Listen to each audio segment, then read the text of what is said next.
So tell me, do you have some more benefits of being a Toastmaster that you can share with our audience?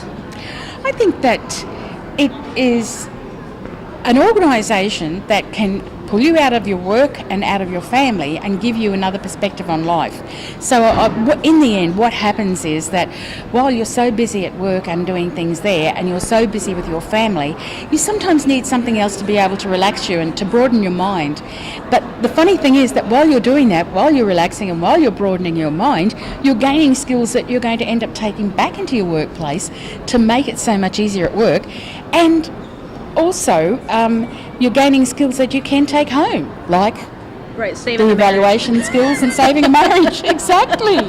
And subtly saying what people might like to consider instead of, you will turn off the TV. Yeah. Right. So the whole tact and diplomacy. Yes. All right, now if you have a chance to be on a soapbox and help women reach their potential, and you have this stage, and I'm going to let you hold the microphone. Right. And you get to preach to 15,000 women from 8 to 80 years old and how to reach their potential. What do you want to tell them?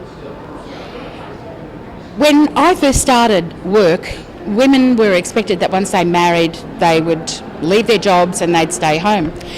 When I became a young police officer, I decided that I wanted to go up through the ranks and I wanted to become an inspector. And that was not the done thing in those days. In fact, as soon as you got married, you had to leave the job. So over time, I've managed to break a few glass ceilings and get to do what I want to do.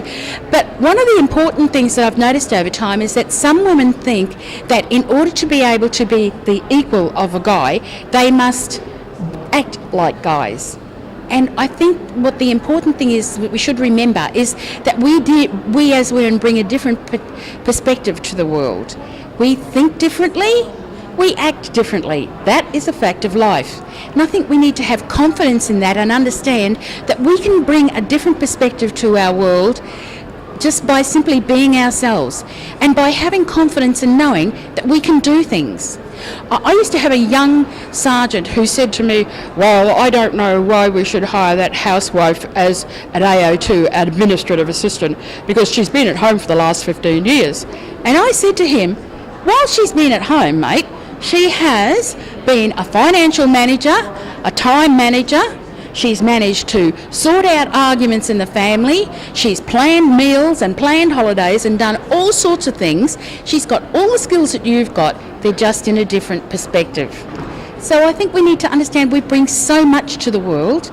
All we have to do is believe in ourselves and not betray ourselves.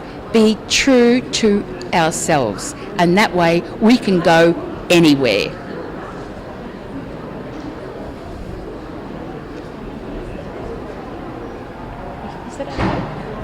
Now that was a great soapbox speech. Oh, thank you. So I could see you inspiring all kinds of women all over the world with that speech. Oh, thank you so much. I appreciate that.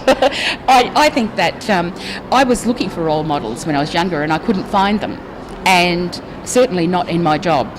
So I ended up seeking them elsewhere.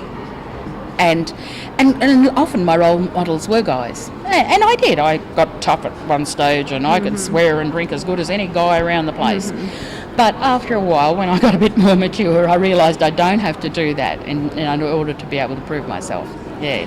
So we're lucky these days. We've got so many different role models. I know. What tips do you have for women to be their authentic selves? How to be their authentic selves? I think firstly they've got to feel comfortable with everything they're doing, and sometimes we put on a really brave front and think, oh, if I act really tough and brave I can go out there. Certainly that works at times, but you need to be true to yourself. I just cannot overemphasize that enough, that you don't do anything unless you're comfortable with it. It's the same as when you're dealing with ethics. If you don't feel comfortable with it, don't do it. Think of some other way of handling the situation.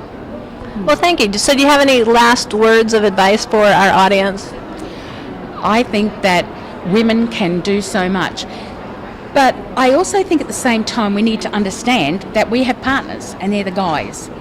And what we need to do is understand that we bring different perspectives so that together we build up a whole picture.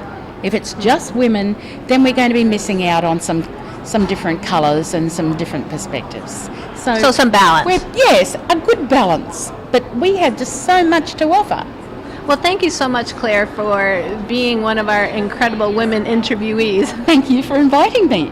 I hope that you have enjoyed this interview with Claire and the Incredible Women series, and we hope that you stay tuned.